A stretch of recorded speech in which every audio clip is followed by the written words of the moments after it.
About an hour ago, Chesapeake Energy had filed for Chapter 11 bankruptcy protection to strengthen its balance sheet as it was drowning in debt and owed about $9 billion to creditors. This comes as commodity prices have been falling in recent times. Crude oil has fallen quite a bit but recovered since late April, but if you look at the price of natural gas, which Chesapeake Energy is very much involved in shale oil fracking, so the price of natural gas is heavily weighing on Chesapeake, and as of Friday, we've fallen to 25-year lows, or just about testing it. I believe this is the August futures contract for natural gas. It has fallen to below 150.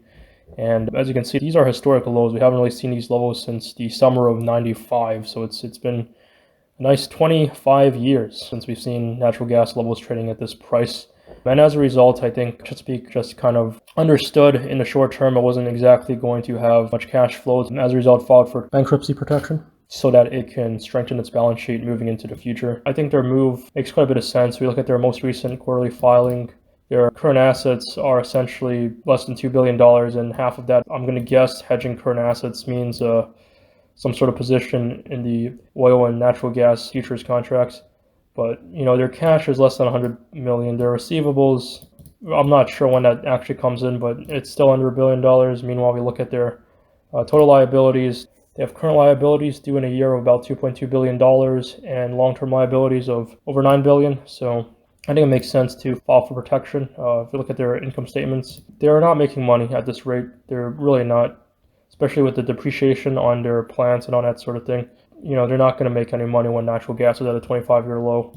Cash flows, we see that. We have no positive cash flow going on here. They're not paying off their creditors. It's just not happening, and I think they realized that, and that's what we saw. The difference between Chapter 11 bankruptcy and Chapter 13 bankruptcy is that Chapter 11 is the more optimistic one, I guess one could say, in that they're not completely declaring themselves to be out of business. They're going to try to negotiate some sort of an arrangement with their creditors so that they can get rid of some long-term debts they know they have no chance of paying off, and try to continue operations in the process. Whereas Chapter 13 is more of the we're done and through, we're just going to file for protection so that the creditors don't seize everything we own type of protection. But Chapter 11 is the one in which many companies can come back into business from.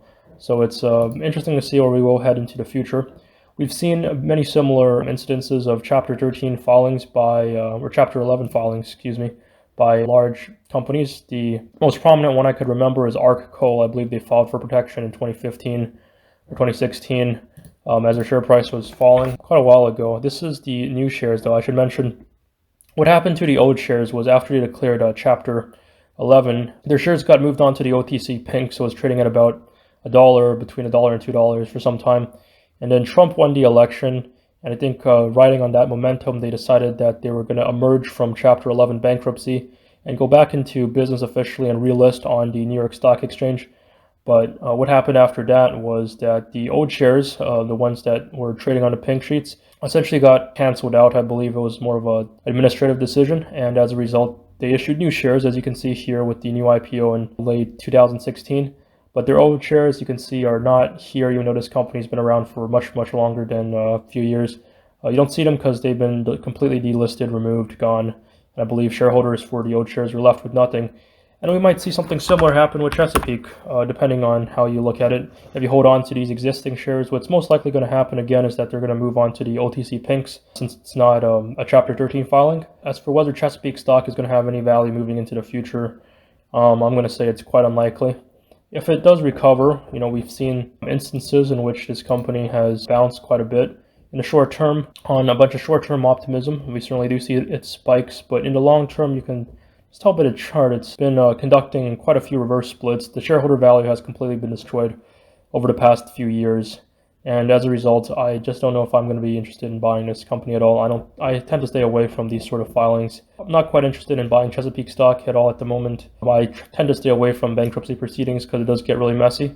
If you're interested in purchasing Chesapeake stock, I would just advise you to be careful and be willing to accept the worst case scenario that the share price can eventually fall to nothing and you can lose the entirety of your investment. We've seen similar situations happen in the past, and so it's anybody's guess what would happen now, but it doesn't look too bullish for Chesapeake.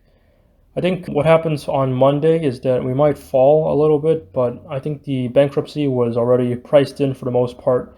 The market value of this company is $115 million, which at its peak, it was like a $37 billion giant. I remember trading it in my earlier days as a trader, around here when it still had a lot of value. But as you can see now, it's mostly just a penny stock. It's a small oil and gas company, and so this was one of the largest companies in the oil and gas sector at one point. But times change, and that's what eventually happens. I don't think the share price is going to fall by like 80% tomorrow by any means. So I think the company was eyeing bankruptcy for quite a long time now, and especially since it's on a Chapter 13, there are hopes that this company can go back into business. But again, the share price essentially represents the probability that they perhaps secure new funding, make a good agreement with debt holders that they would pay off a percentage of the money they owe, and which would allow the shareholders to have essentially more value moving into the future. But I do think that's quite unlikely. They may or may not pursue equity financing in the future.